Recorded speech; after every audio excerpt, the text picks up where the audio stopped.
I'm back with another case study, but this is not your traditional case study. I have a lot of case studies for people that are 50 or 60, retiring early, where they are coming up on that retirement and they do not want to miss something.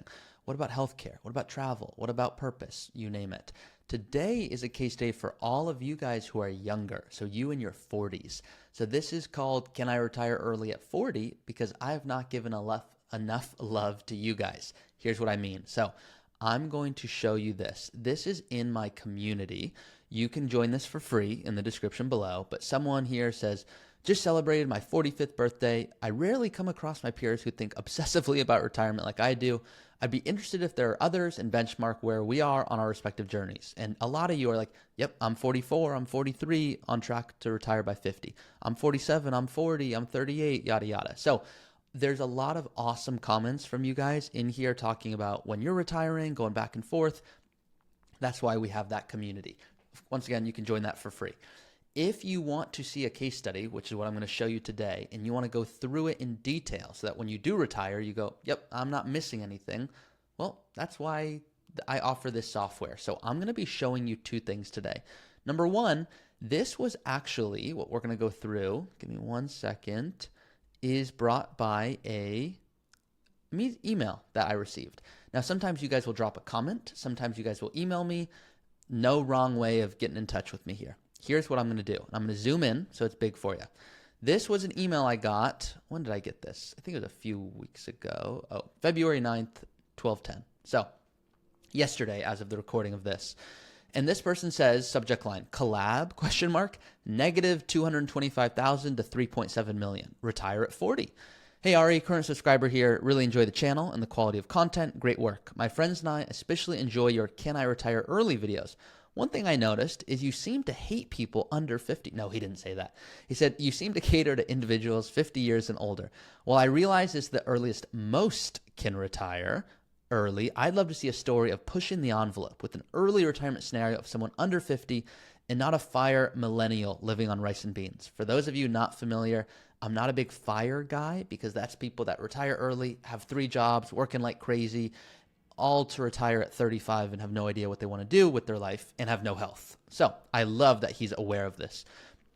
Is this something you've considered? I've considered it, but I was waiting for an awesome email like this to reach out. So thank you, sir. I've never done anything like this before, but I'd be open to volunteering myself if you're looking for new content. For reference, my wife and I went from a net worth of negative 225 in 2012 to over 3.7 today. Love it.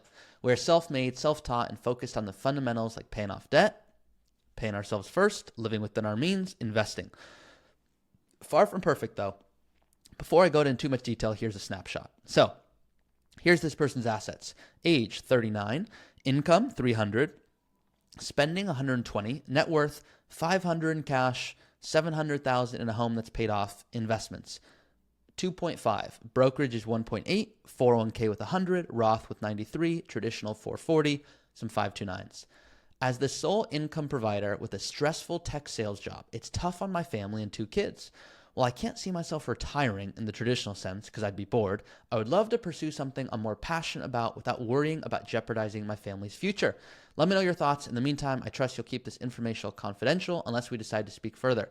So always keep everything confidential. There's no name or anyone listed here, so none of you guys know who this person is. And I gave him a nickname in my software, which I'm going to show you right now. I gave them the nickname of Retire Early, and they have a spouse. Now, what we're going to do today is we're going to go through this, and I'm going to show you how to build this. So if you are currently already in the software, great. You can follow along and make adjustments. If you're not in it, you can see it's a few $100 for a reason. You don't get one-on-one guidance from me, but you do get access to exactly the software I'm going to show you today. You can run your own what-if scenarios. You can see exactly what you're on track for, all that good stuff. So I'd encourage you to do that. Now, everything I'm going to go over, per usual, you guys know for my compliance, there's no compensation, there's no testimonials. This was a random email I received, a case study, keeping their identity private. Please note this might not apply to your situation and is not representative of the experience of other clients. All that good stuff. The example shows the probability of success using Monte Carlo simulation. Now, there's a lot I'm not going to include here. And I generally, for my case studies, if you know, some of you are going to be mad at me. You're like, why'd you pick this person? I had my stuff in the academy. Why didn't you pick me to do the case study? Because I don't like you. No, obviously I don't know you. The reason is because sometimes a case study will come like this and it's really interesting and I think it's going to apply to a lot of people. So I'm trying to be creative here with where I do this. Now, I'm going to be bringing up a few different things today. The first thing here that I want to bring up, let's assume I'm going to go 1985. Let me see here. Not perfect. Actually, let's get a little closer. Now, once again, I don't know what state they live in, okay? So it's going to default to Alabama. There's a lot of defaults here, okay? I don't know if this person, I do know they're married, but I don't know the age of their spouse. So I'm just going to assume they're the same age. Yeah, ideally they go put their children in here and their education goals, but I'm just skipping that for simplicity here. This is what it's going to look like if you were to sign up and see this. Now, I know retire early salary is $120,000 today because that's what he told us. So actually, no, it's 300,000. Sorry. 300,000 spending is 120. So 300,000 coming in. Let's assume that's starting today until he decides to retire. You can get fancy with this. I'm just keeping it simple. No idea if the spouse works. No idea if there's pension, annuity, if there's alimony, royalties, inheritance. I'm just skipping all of that, okay? Savings. I don't know how much he's saving. I don't know where he's saving. To a 401k or Roth or mega backdoor or SEP IRA or I don't know any of this. So I'm going to leave it off, but I know he's saving money, okay? Now this is the important spot. This is the net worth section. So if I minimize my other screens here, and by the way, if you want to go, let me know, hey, yep, you have two options for the case study. You could see some people will volunteer like this. They go, I'd like to volunteer, but in a blinded fashion. That's what we're doing today. If you guys are like, I want to come on the show with you, you can, of course, let me know. So in the community, if you just search case study, this is where you can go let me know if you want to be involved in this, or just leave a comment below if that's easier for you. Okay, going back to the assets because I did not memorize them, and I want to do this in an interactive way so that you guys can see it with me. So I'm going to make this bigger here. Okay. So here's how we can add it. You have a few options. The first option is you can link in your accounts. So you can literally click aggregation here and link it all in. Fidelity, Vanguard, Empower, whatever you'd like. I'm not going to do that. I'm going to add in the specific investments. Now there's some big assumptions here and I want you guys to see them. So the first thing here, account name. So we're just going to call this, I'm not going to put cash because I'll show you why. His home, I'm not going to put that in here. I'm going to put the brokerage account. Now, who wants to guess if this person has some big gains in the superhero account, which is what I like to call it? I'm going to assume he has big gains, but I have no idea. He didn't tell us. So $1.8 million is in a brokerage account. Now, ideally, we would enter the holdings. So we'd go in and say, he's got Apple and it's worth X amount, but I don't know what he has. So what I'm going to do is instead of entering each holding, I'm just going to put the balance. And it's not going to be perfect, but I'm going to put 1.8. And this is a big thing. It's going to default to other. You need to decide what model. So I have no idea, but I'm going to assume it's all in equities, 100%. I don't know if it's diversified. I have no idea, but I'm going to assume it's all equities. I'm going to click save. That's how you do the first one. So luckily, there's not too many here, so I can do all of them, or else, once again, we'd be spending a lot of data entry time. 401k. You can see you got to click from the drop down and you don't want to forget that. So you can see he said 104,000 in the 401k. Once again, we don't know how it's invested. So I'm just going to pick another one, let's assume it's 80-20. Just putting assumptions in here. Once again, ideally, the best thing you can do is link it account if you want it to be in there. Only a few more here, and I'll make you guys hear my dumb jokes along the way. So Roth IRA, best account that this person has. Love that he has that. He says he has 93,000. I don't know if this is between both of them, like him and his spouse, or if it's just all in his name. Doesn't really matter for planning perspective.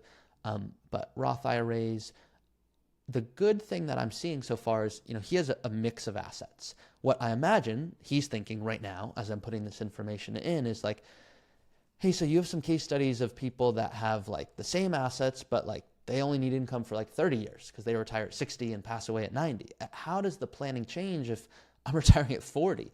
Well, that's what we're going to talk about. So just you want to make sure everything is put in here correctly. Once again, making some assumptions on how things are invested, assuming mainly growth because he is so much younger. I assume he doesn't have any bonds. I'm going to just put some basic assumptions. Last thing here, I'm just going to be adding the 529. So that's the last one here. Then we're done with data entry, but I want you guys to be able to see every single account is in here. So you can go ahead and do that. You can title it as you see fit. You can also include it in the plan by clicking yes, or just on the balance sheet if you don't want it to be in the actual analysis, or just know, for example, I have clients that'll put inheritance on a balance sheet. Next one here is just 529s, and I'm going to leave it on custom, just the default for now. Okay, so here are his investments. However, he also told us he owns a property and there's no mortgage. So it's going to default to rent. Just switch it to own. He said the value is about 700,000. I have no idea property taxes. I have no idea insurance. I have no idea maintenance. I'm just putting some assumptions on here, okay? So I'm just going to click that, and it's simple enough. He has no other mortgage, but he does have 500,000 that he told us he has in cash. So cash, you can decide, is it money market? Is it savings? Whatever it is. And he mentioned on here for us, his home is paid off. He's got cash, 500,000. So you can see here, this is what he's working with, 3.7 million like net worth. Once again, net worth doesn't always tell the whole story, but net worth. So just do that, click next. Then expenses, what is he living off? Well, he told us he lives off, I believe it's $120,000 annual spending or $10,000 a month. Now, if you want, you can get super detailed and do a worksheet, or you can just keep it simple. I prefer to keep it simple. Software is not about getting it perfect. It's about getting it 80 to 90% in there, and then either working with an advisor or in some other way validating not the information, but the other things that software doesn't always account for, because it does a great job for what it does, but it misses out in a lot of ways. So we're going to assume this person retires immediately. This is the real crazy cool part. They're done working and they want to spend $10,000 a month for the rest of their life. Pro tip, they're not going to spend 10 a month. They're going to spend way more when they have their energy and their health, then way less. It's going to shift, but this is how I like to input things. Healthcare, we need to plan for that from now until Medicare if they do stop working. This is just a default, so I don't put that on. Long-term care, we have no idea. I don't know if they're healthy, not healthy, health, I know nothing, but it's a good starting spot. So I'm going to click complete here. This is what you can do if you're putting your own assets in here. What I would encourage, and the first thing that this person should think about if you're retiring early is, are you going to do nothing? Because if you're not going to do nothing, and this is what I'm going to show this person before we get into it, when it comes to goals, I would encourage them, I'm not going to do this today, but education. Let's assume they have a child and they know they want to go to a certain college. Okay, great. Rather than put like an average, go to that specific college, look it up, University of Texas, whatever. Go put it in here. I'm just clicking on a random one. And you can see what's the tuition. It's going to change over time. So it's always updating in real time. So yeah, go put in how many vacations do you want to take? What about weddings? Are you going to move? What about real estate? Are you going to give? So much that I'm not putting into here. So this is by no means like, hey, it's a green light for someone to retire, because there's a lot more I'd want. How often are we buying new cars? You get the point here. I also don't know, like, are they going to get some big raises? Do they want to assume Social Security won't be there? So much obviously to go into. We're not assuming they're saving any money today, which obviously they are. I don't know about, does he have stock options? Like, I'd want to go into way more depth and build an entire plan dedicated to his stock plan. So much when it comes to exercising and liquidating. I'm trying to keep it simple here. So for this analysis here, if you click retirement, just from a gut check perspective, we want to know, like, hey, is this even like remotely possible? Remotely. And so what we can see right off the bat is this is what it looks like, okay? So here we are, 38, 39 years old, $3 million. Looks like we're on track for 60 million. Well, the first thing is you're not, okay? Because 60 million is not going to be worth 60 million. So we have to go, what's that in today's dollars? Okay, so real quick, 60 million became 16 million, okay? From there, we want to go, is 10,000 a month what they're going to spend for the rest of their life? What if it turns out like we are going to retire and we have more time, so we're going to spend 12,000 a month? Okay, great. Like, yeah, there's 6 million fewer dollars, but look at this. There's still 10 million at the end. What if, and this is what we're going to do now, It turns out I'm just going to do some light dreaming, nothing crazy. But let's assume they retire at 40 and they're like, look, we are going to travel. That's our thing, okay? But they're not going to do it forever. It's going to start when they retire, so at retirement, and it's going to be every year, but not forever. So it's just going to be the first 10 years. They're like, we're going to get our big travel in, 50,000 a year, first 10 years. Now, I have no idea how old their children are. I have no idea if they want to plan for new cars or weddings, or lots of things. But I'm also going to add in one other card here, and this is going to be called part-time income, because he didn't say he wants to do nothing in retirement. He's like, I'm going to be bored. So I have no idea, but let's just assume when he retires. We don't know once again. Actually, I'm going to do it for you guys in a better way because it's going to be more fun. Normally, I'll let you guess if I'm doing a live show. But if I go back to my retirement page, anyone who's 40, even 50, don't worry about probability of success. I have a separate episode, if you have not seen it, on how to think about this properly, because some people think this means there's a 65% chance I'm going to land the plane and 35% chance I'm not, or vice versa, based off how you look at it. That's not what that means. So don't have head trash around that. So I'm going to explain what we're going to do, but I want to add in, because this is a really important thing that people forget about. And this is someone who's like, look, I'm working at tech. If there was another job that allowed me to live my life and I made way less money, but I enjoyed it, like maybe I would do that. So I'm going to assume when this person retires, they're going to do something for 20 years. So from 40 to 60, no idea, but they're going to do something. I'm going to put 0 right off the bat. Okay. So what I'm going to do is I'm going to click save there. I'm going to click edit here, and I'm just going to turn on all of these things. And I'm going to tell you why. So this is a beautiful software. I love Excel, but I like this software even more just for a gut check. It's not going into detail to the degree that I want to yet, because you need to work with an advisor to do that. But right off the bat, like this person's even wondering, could I stop working theoretically? Well, theoretically, we're assuming that he's at 90%, equities and growing like crazy. What if we put it on moderate growth, which is way, 6%, 7%? If this person stopped working today, he would run out of money at 65 years old if he wanted to spend $12,000 a month, college, extra travel, all of these things. If we turn this on, it's going to say no, he can't do it. But let's assume he's like, I'm all about investing well, and I want to assume a 10% rate of return. Hypothetical, okay? Well, now all of a sudden, he can retire, and there's still $3 million left over. So the big assumptions here that move the needle in a big way, what are the growth rates we're assuming? This is assuming 10%. This is assuming 9, 8, 7, 6, 5, 4, 3. So we want to make sure we're planning on growth rates that align with us. If they are comfortable with investing and planning on rates of return, like it's going to be very different than someone who's like, I just want to assume I have all cash. The next thing here is I made this person spend $12,000 a month. Maybe that's not their goal. So really dialing in how much they'd love to spend. Also, they have 60 years of life left if they live till 100. Like there's so many things that could come up that they don't know about. I would encourage them not to try to project it perfectly, but look, are you going to want to move to a new place? Do you want a vacation home? Is there going to be a pension? Like literally, I'm not even including the saving they're doing. So they're probably in a better spot than I'm showing here. The reason I'm doing it this way is this is a big variable here, part-time income. And let's assume they go, we're going to do something.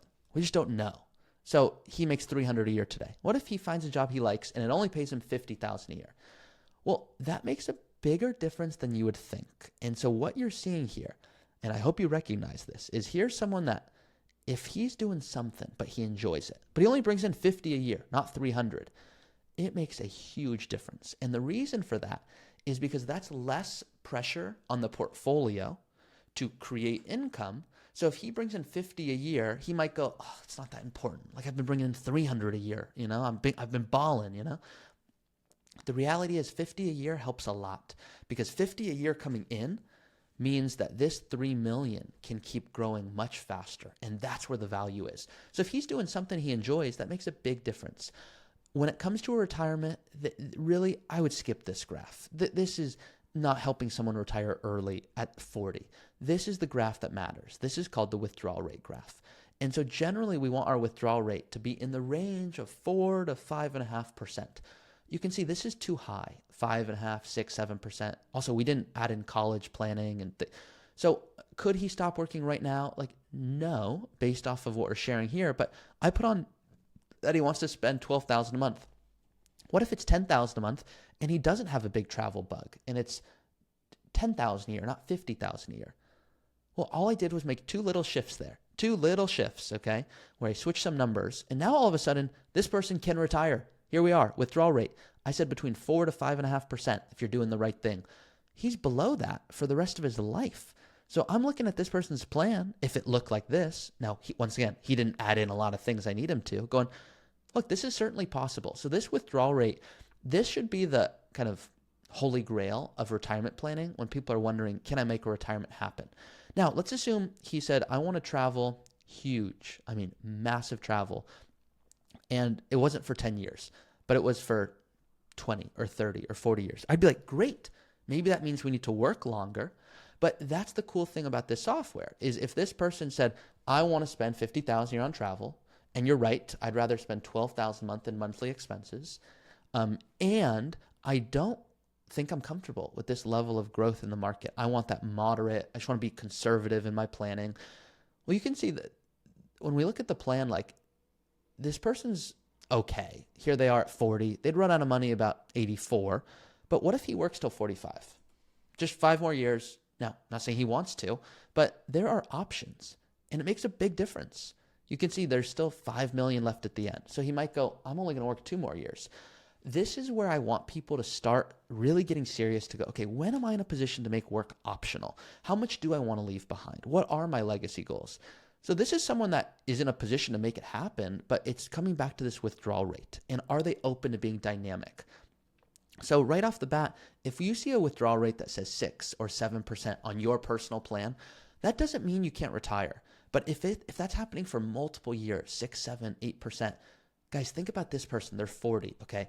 They have health care they have to pay for. They have travel. They have college funding. What if markets don't do well? What if they just get unlucky because all of this happens all at once? Well, that's going to really shift how much they can spend for the rest of their life. So what you're trying to do is you're trying to protect as much as possible by accumulating more assets or decreasing your expenses all at once. Because if we're able, and sometimes this will be the case, if I see someone that has $3 million in assets, but we've got college coming up, that doesn't mean someone can go retire. Meaning they could be on track for retirement, but I don't recommend they retire. And that's very different. And I hope you understand that. If you're on track for retirement, that means from 50 to 90, you have lifetime income. It looks clear, like with this person. But there's a 10-year period. If you stop working and you are now spending on travel and your portfolio doesn't do well because markets don't do well in that 10-year period because you're just unlucky, well, that's going to really change the rest of your life. So oftentimes I'll recommend at least continuing to work, even if the software says you could retire, throughout, at a minimum, kids are gone, because at that point, college expenses are gone. You have some clarity more into purpose, fulfillment. Maybe you spend more time. What if retire early here could find a new job that would pay him even more and he enjoys it? Well, that would be the goal here. So here's someone that's done really well. The big things I'm ignoring here in light of time here that I'm just going to gloss over is, look, how much of this is in big gains? Did he buy it for 100 and now it's worth 1.8? Like, what are the big gains going on here? Are they going to retire and implement good tax strategy? Are they open? Do they understand how tax strategy works? Are they working with someone who understands how all these moving pieces connect? What tax bracket you're going to be in? Capital gains brackets. How do you take advantage of this? How does this change over time? I'd want them to understand, how do I go in here and build out tax returns for years that don't exist? I mean, today it's simple. 300,000 is coming in. They've got interest. They got dividends. In the future, there's no income, no traditional income. This might be part-time income, but how does that change the tax strategy? And what about insurance? And what about education planning? So there's so much to go into this. But yeah, the kind of short answer here is yes, you can go retire at 40, assuming your withdrawal rate is low and you have income to support it. I would encourage you to think about retirement spending in a different way of not 10 a month, but how much the first 5 years, to 10, to 15, to 20? Am I open to being dynamic? What's my tax strategy? This person has the pieces to make it happen. And so I would say this is encouraging. Here's someone that, let's go back to their email for a second. They said, as the sole income provider with a stressful tech sales job, it's tough on my family. Well, I don't want someone Imagine this person doesn't prioritize his health, doesn't get family time, and he's working unnecessarily because he only wants to spend $8,000 a month. Well, I'd be like, hey, like, go find a job that pays way less that you enjoy more. He's not going to do nothing. He'd be bored. He already told us that. He'd love to pursue something he's more passionate about without worrying about jeopardizing his family's future. If he knew his withdrawal strategy would allow for lifetime income, he wouldn't worry. I'd want him to be able to go stress test this and understand, okay, so what if I do get unlucky? And what if all of a sudden, and this is the last thing I'm going to show you, what if I retire and I'm truly, when I say unlucky, I mean just as unlucky as it comes. And what that means here, you can see my chart loading here. This guy stops working next year, hypothetically. Okay, markets drop 30%. There's no Social Security in the future. Inflation's going up. He wants to plan on lower returns. His tax brackets go up. He lives till he's 100 and healthcare goes up. If all those things happen and he still see that he's on track to be able to live with a sustainable withdrawal rate, he won't worry. Like, that's how this works. It's just, does he understand how to move these pieces and being willing to shift a plan as needed throughout retirement? So obviously a lot of this changes. If I made one shift here and said 1.8 is not in a brokerage, but it's in a 401k, that'd be very different. And this person would not be in a spot to make a retirement happen. But the fact that he has the superhero account, that's the real power here. I would encourage this person to watch the video, How to Invest Superhero Account. I think it'll come up here. Yeah, I would encourage him to watch this video because this is I would encourage him to watch this video because this is where I talk about, like, how do you set up the logistics of a superhero account in detail. And then the other one is how to pay 0% taxes, tax gain harvesting. This is something I would strongly encourage him to consider because it might actually put him in a better spot. And there is a way that you can create $10,000 a month, which is what he's asking for, on $120,000 of retirement income. So I would definitely encourage him to consider these strategies because that would add a lot of value. And imagine you could bring in $120,000 a year tax-free through not working at all versus bringing in $300,000 a year, but you're getting taxed. I don't know where he lives, but if he's in California, let's call it 40, 50%. He's getting taxed like crazy. He's working super hard. Maybe this is a good alternative. So a lot to consider here, obviously, but that's how you kind of build a plan loosely. Obviously, a lot more I'd want to go into. If I'm this person, because of how many moving pieces, I'm probably working with an advisor. Our process goes into depth. So it looks like this of, we're going into purpose, how you're going to spend, income, investments, taxes, estate planning. Every single meeting we do comes with an agenda to go into more detail of everything. So I gave you the 30,000-foot view, but yeah, someone could retire at 40, and here's how I'd think about it. If this was helpful, please, guys, like this video, share it with a friend that you want to retire early with, because if you retire at 40 and you crushed it, you're going to be super bored if you don't have a friend that you can hang out with. So I hope that you find someone in there, either in the community or, once again, IRL, in real life. So, stupid acronym, I know. But that is it for this video. Once again, if you want the software, it's in the description. If you want to work with us, in the description, you can see how to apply to do that. And I'll see you guys next time.